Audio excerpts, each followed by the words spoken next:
இப்போ content creation start பண்ணுறீங்கன்னா நமக்குன்னு ஒரு ரூல் இருக்கணும். அந்த ரூல் எப்படி இருக்கணும்னா, வீடியோ வியூஸ் வந்தாலும் நான் வீடியோ போடுவேன். வீடியோ வியூஸே வரலைனாலும் நான் வீடியோ போடுவேன். பேட் கமெண்ட் வந்தாலும் நான் வீடியோ போடுவேன். குட் கமெண்ட் வந்தாலும் நான் வீடியோ போடுவேன். அந்த வீடியோ வைரல் ஆனாலும் நான் வீடியோ போடுவேன். அந்த பார்க்கலைனாலும் நான் வீடியோ போடுவேன். அப்படின்றதுல நம்ம கன்சிஸ்டண்ட்டாக இருந்துக்கிட்டே இருக்கணும். அடுத்த 1 இயர் எனக்கு எத்தனை வியூஸ் வந்தாலும் சரி, வரலைனாலும் சரி, கமெண்ட் வந்தாலும் சரி, வரலைனாலும் சரி, அது என்ன ஆனாலும் நான் வீடியோ போடுறத ஸ்டாப் பண்ண மாட்டேன்றதுல தெளிவாக இருந்துக்கணும். ஏன்னா அப்போ தான் அல்காரிதமும் உங்களுக்கு சப்போர்ட் பண்ணும். அல்காரிதம் எப்படி ஒர்க் ஆகும்னா, இவன் எந்த அளவுக்கு கன்சிஸ்டண்ட்டாக ஒர்க் பண்ணுறான்றதை பார்த்து தான் நீங்கள் போடுற வீடியோவை எடுத்து அதை இன்னொரு கொண்டு போய் ஹோம் பேஜில் காட்டும். அது அவங்க பார்க்குறாங்களோ பார்க்கலையோ அது அடுத்த விஷயம். ஆனால் அது போதா இல்லையான்றது நம்ம தெரிஞ்சுக்கணுன்னா நம்ம கன்சிஸ்டண்ட்டாக வீடியோ போட்டுக்கிட்டே இருக்கணும். அதனால் நம்ம கன்சிஸ்டண்ட்டாக வீடியோ போடுவேன்ற ஒரு ரூலை நம்ம அப்ளை பண்ணிக்கணும் நமக்குள்ளேயே. அது எந்த மாதிரி வீடியோவாக இருந்தாலும் சரி, குட்டாக இருந்தாலும் சரி, பேடாக இருந்தாலும் சரி, ஆனால் வீடியோ நம்ம போஸ்ட் பண்ணிக்கிட்டே இருக்கணும். அதே மாதிரி நம்ம ஒவ்வொரு வீடியோவும் போடும்போது அந்த வீடியோவில் நம்ம என்ன கற்றுக்குறோம், சும்மா ஒரு வீடியோ எடுக்கிறோன்னா அதை அப்படியே போஸ்ட் பண்ணக்கூடாது. அதில் அட்லீஸ்ட் ஏதாச்சும் ஒரு சின்ன விஷயமாச்சும் நம்ம கற்றுக்கணும். போன வீடியோவில் நம்ம என்ன எடிட் பண்ணியிருக்கோம், இந்த வீடியோவில் நம்ம எடிட் பண்ணியிருக்கோம், அடுத்த வீடியோவில் நம்ம என்ன எடிட் பண்ண போகிறோம், நம்ம தம்ப்நெயில் என்ன மாதிரி வச்சுருக்கோம், நம்ம தம்ப்நெயிலை நம்ம எப்படி பார்க்கணும், நம்ம இப்போ வீடியோ போடுறோம் அது எல்லாத்துக்கும் ஹோம் பேஜில் போகுது, ஆனால் ஏன் அவங்க அந்த இதை யாருமே ஓப்பன் பண்ணி பார்க்க மாட்டேங்கிறாங்க, யாருமே இன்ட்ரெஸ்ட் இல்லாதவங்க தான் இருக்காங்களா? ஆனால் அல்காரிதம் யாருக்கெல்லாம் அந்த வீடியோ இன்ட்ரெஸ்ட்டாக இருக்காங்களோ அவங்களுக்கு தான் ஹோம் பேஜில் போய் காட்டும். அதனால் நீங்கள் என்ன நினச்சாலும் கண்ணை மூடிக்கிட்டு ஒரு வருஷம் 100லேருந்து ஒரு 150 வீடியோ வியூஸே வராது, ஆனால் நீ போஸ்ட் பண்ணிக்கிட்டே தான் இருக்கணும். 200வது வீடியோவோ, 300வது வீடியோவோ, 100வது வீடியோவோ, இல்லை 10வது வீடியோ, ஏதோ ஒரு வீடியோ உனக்கு ஒரு நாள் வைரல் ஆகும். அன்னைக்கு தான் அவங்க 150 வீடியோவே அந்த ஒத்த வீடியோ தூக்கி விடும்.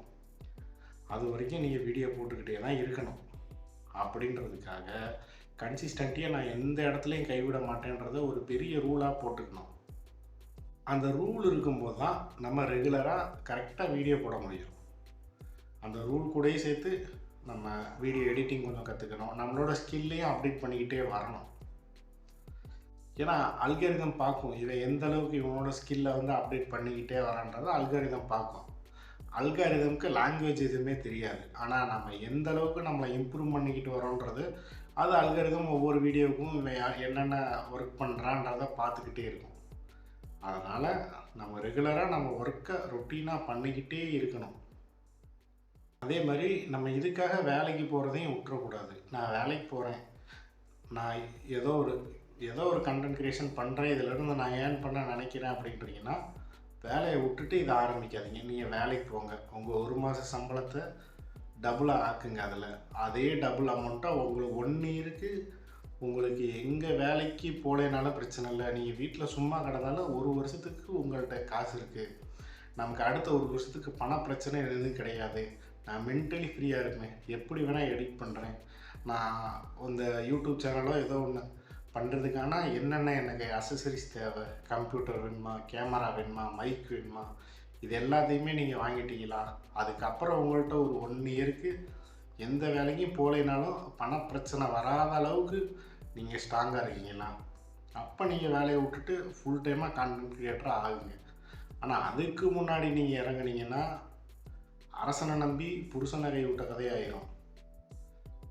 அதனால் என்ன சொல்ல வரேன்னா, இந்த புருஷனை வச்சுக்கிட்டு தான் நம்ம அரசனாக முடியும்னு நினச்சிக்கணும். கான்டென்ட் க்ரியேஷன் ஸ்டார்ட் பண்ணுறீங்கன்னா உங்கள்கிட்ட என்ன இருந்தாலும் அதை வச்சு ஸ்டார்ட் பண்ணணும்னு ரூலை போட்டுருங்க. ஓகே, நான் இன்றைக்கி கான்டென்ட் க்ரியேஷன் ஸ்டார்ட் பண்ணுறேன், என்கிட்ட இவ்வளோ தான் இருக்குது, இதை வச்சு என்னால் என்ன பண்ண முடியுமோ நான் கற்றுக்கிறேன். நாளைக்கு யாராச்சும் ஒரு ஆள் என்னோட அது இல்லை இது இல்லைன்னு என்கிட்ட சொல்லக்கூடாது. நான் பாடுறா இதை வச்சு தாண்டா ஆரம்பித்தேன், இன்றைக்கி இந்த இடத்துக்கு வந்துட்டேன்டா, நீயும் இருக்கிறத வச்சு ஆரம்பிடா நீங்கள் சொல்லணுன்னா அதுக்கு நீங்கள் ஏதாச்சும் அங்கே கற்றுருக்கணும். எதுவுமே கற்றுக்காமல் இன்னொருத்தர்கிட்ட போய் நீ அதை பண்ணு இதை பண்ண மாட்டோம், இது இல்லைன்னு காரணம் சொல்லாத அப்படின்லாம் நீங்கள் எதுவுமே சொல்ல முடியாது. அதனால் அந்த ரூலை ஃபஸ்ட்டு நம்ம போட்டுக்கணும். இப்போ என்கிட்ட இவ்வளோ தான் இருக்கான், நான் இதை வச்சு நான் ஆரம்பிக்கிறேன்.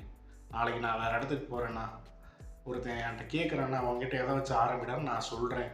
ஏன்னா போய் உனக்கு சாம்பிள் வேணும்னா என்னோடய பழைய வீடியோஸை பாரு, நான் இப்போ எதுவுமே இல்லாமல் தான் நான் ஆரம்பித்தேன், அதே மாதிரி நீயும் ஆரம்பி அப்படின்னு நம்ம சொல்லணும் ஃபஸ்ட்டு. அப்போ நம்ம ஏதாச்சும் ஒன்று பண்ணியிருக்கணும். எதுவுமே பண்ணாமல் போயிட்டு நீ அதை பண்ணு இதை பண்ணு நம்ம எதுவும் சொல்லவும் முடியாது. அதுக்காக அந்த ரூலை நமக்கு நம்மளே அப்ளை பண்ணிக்கணும். நம்ம அந்த ரூலை அப்ளை பண்ணி அதிலேருந்து நம்ம ஃபாலோ பண்ணி அதுலேருந்து நம்ம படிப்படியாக தான் மேலே போக முடியும். ஃபஸ்ட்டு 100 வீடியோலாம் யாரும் பார்க்க மாட்டாங்க. பார்த்தாலும் அது ஒரு கோமாளி மாதிரி இருக்கும். ஃபஸ்ட்டு நம்ம வீடியோ பார்க்குறாங்கன்னா அவங்களுக்கு ஃபஸ்ட்டு நம்ம பேஜோ இல்லை நம்ம பேரோ எதுவுமே ஞாபகம் இருக்காது. நம்ம மூஞ்சி தான் ஞாபகம் இருக்கும். அந்த மூஞ்சியும் ஒரு 100 தடவை அவங்க பார்க்கும்போது தான் பார்க்குறவங்களுக்கும் தெரியும். சரி பையன் ஏதோ சொல்ல வரான், சரி பொண்ணு ஏதோ சொல்ல வருது, சரி இத்தனை நாள் அவங்க ரெகுலராக வீடியோ போட்டிருக்காங்க, இவங்க என்ன தான் சொல்கிறாங்கன்னு போய் பார்ப்போம் அப்படின்னு தான் ஒரு வீடியோ வியூஸே வர ஆரம்பிக்கும். அதுக்கு முன்னாடி நம்ம வீடியோ போட்டு வியூஸ் வரலைன்னா அது அல்காரிதம் மேலேயும் தப்பு இல்லை, பார்க்குறவங்க மேலேயும் தப்பு இல்லை, நம்ம மேலே தான் தப்பு. நம்ம குவாலிட்டியான வீடியோ கொடுக்கலன்னு நம்ம முழுசாக ஏற்றுக்கணும். அதுக்கப்புறம் அதை எப்படி இம்ப்ரூவ் பண்ணுறதுன்றதுக்காக நம்ம பேக் எண்டில் ஒர்க் பண்ணிக்கிட்டே இருக்கணும். அப்போ தான் அந்த வீடியோ எல்லோரும் பார்த்தாங்கன்னா கூட ஃபஸ்ட்டு எல்லாத்துக்கும் நம்ம மூஞ்சி தெரியணும். அதுக்கப்புறம் தான் நம்ம வீடியோவே பார்க்க ஆரம்பிப்பாங்க. மூஞ்சி தெரிய வைக்கணும்னா புதுசாக ஒரு ஆளை பார்த்தா நமக்கு யாருன்னே தெரியாது. நம்ம தெருவுலேயே ஒருத்தர் இருக்கான், டெய்லி அவனை பார்த்தோன்னா தான் தெரியும் வேண்டான்ட்டு. ஆனால் எதுவுமே தெரியாமல் புதுசாக ஒருத்தன்ட்ட போய் நின்றுக்கிட்ட நம்ம ஏரியாக்குள்ளே வந்துட்டோன்னா யாருன்னு தெரியல, இவன் புதுசாக வந்திருக்கான்டா அப்படின்ட்டு பார்ப்போம். அவனை ரெகுலராக பார்க்க தான் நம்மளுக்கு அவன் மூஞ்சி பழகும். அதுக்கப்புறம் தான் சரி இவனை யாருன்னு கேட்போம், நம்ம தெருவில் கேட்குற மாதிரி தான் இது. அதே மாதிரி தான் யூடியூப்பும். இவன் ரெகுலராக வீடியோ போடுறான், பார்த்துக்கிட்டே இருக்கும், சரி இவன் என்ன போடுறான்னு பார்ப்போம், என்ன கிளிக்கிறான்னு பார்ப்போம் அப்படின்ற மாதிரி தான் நம்மளை பார்க்கவே ஆரம்பிப்பாங்க. அப்படி பார்க்கும்போது நம்ம ஏதாச்சும் ஒரு இடத்துல இம்ப்ரூவ் பண்ணியிருக்கணும். நம்ம ஃபஸ்ட்டு வீடியோவுக்கும் நம்ம 100 வீடியோவுக்கும் மினிமம் ஒரு 10% இம்ப்ரூவ் பண்ணியிருக்கணும். அப்போ தான் நம்ம பார்க்குறவங்களும் நினைப்பாங்க, ஃபஸ்ட்டு வீடியோவில் கோமாளிமாக இருக்குன்னா 100வது வீடியோவில் பரவாயில்ல ஏதோ ஒன்று கற்றுக்கிட்டியா அப்படின்னு நம்ம நினச்சானா நமக்கு சப்ஸ்கிரைபே வரும்.